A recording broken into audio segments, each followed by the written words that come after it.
Тъкачната вила е може би най-популярната поредица на издателство Лемур и това е книгата и книгите, за които най-често получаваме запитвания. Обикновено те са колко книги има в поредицата, кога ще излезе следващата и съответно получаваме много отзиви от рода на много интересна, нямам търпение да видя какво ще се случи по-нататък. Затова решихме да ви направим едно видео, в което да ви разкажем малко повече за тази поредица и за нейната авторка Ане Якобс. Тъкачната вила към момента е поредица от 6 книги. 6 излезли на немски, а съвсем скоро на български език ще излезе 5-та книга. Надяваме се да можем да ви зарадваме и с 6-та. И в тези 6 книги Ане Якобс проследява историята на една фамилия Мелцер, които живеят в Аугсбург, в Германия, като действието започва в началото на 20 век. И фамилия Мелцер са измислени герои, това е важно да се уточни, но всичко, което разказва Ане Якобс за тяхната съдба,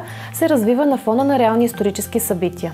Така че богатството на тази книга от една страна е точно възможността да проследим немската история от началото на 20 век, след това периода преди, по време на Първата световна война, между двете войни и така нататък. А пък героите, макар и измислени, преживяват много реални ситуации, съдби. Имаме любовни истории, имаме взаимоотношенията между богатите, фамилия Мелцер, и техните прислужници, техните работници. И виждаме как с течение на годините всъщност се променят отношенията между тези класи, все повече възможности се появяват пред работниците, все повече се променя мнението и гледната точка на богатите, на аристократите, на земевладелците към работниците. И е много любопитно да проследим и това като промяна. Ако сте фенове на имението Даунтън, да речем, нещо подобно като атмосфера, ситуации и герои ще откриете и в поредицата Тъкачната вила. А пък защо Ане Якобс решава да пише точно за тъкачната фабрика и тъкачната вила? Всъщност нейният дядо е притежавал фабрика. Тя не е обработвала текстил, обработвала е вътрешни части за медни намотки, което нещо да е доста специфично и за съжаление не е просъществувала дълго време, но към нея дядото е построил и много красива вила. Съответно, бащата на Ане Якобс е бил изключително впечатлен от начина, по който са работили машините във фабриката, шума, цялата атмосфера там.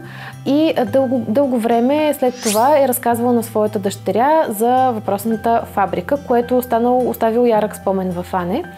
Отделно тя е живяла пък в вилата към фабриката и след време, когато търси идеи за своите следващи книги, тя решава да използва атмосферата, свързана с тази фабрика и красивата вила, построена от дядо й, като място на действието за своите следващи романи. Така се ражда нейната Тъкачна вила и след това в 6 книги ние можем също да бъдем част от работния процес и на двете места, и в фабриката, и в вилата. В Тъкачната вила Ане Якобс осъществява една своя дълготайна мечта, а именно да разказва съдбата на едно семейство в течение на дълги години, които проследяват и съвременната история на Германия.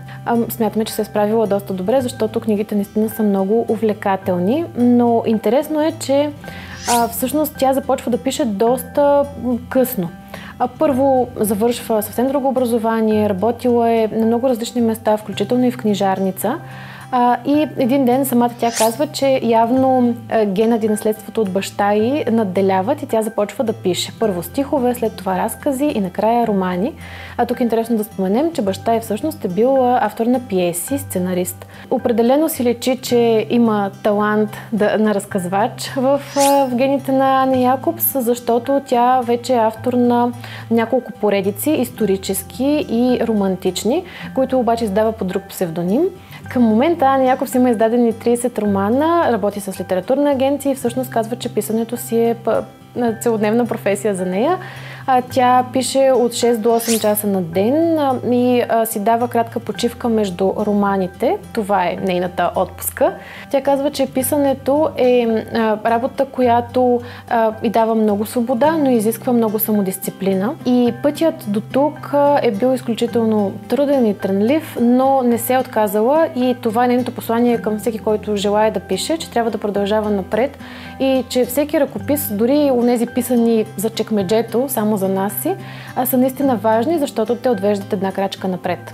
Ако сте сред почитателите на поредицата, ще ни е интересно да споделите в коментари до коя книга сте стигнали, ако все още я четете, и с какво ви очарова вас Такачната вила, с какво ви спечели историята или героите. Разкажете ни повече. Да, продължавайте да споделяте мнението си за романите, които издаваме, и винаги ни е полезно като обратна връзка.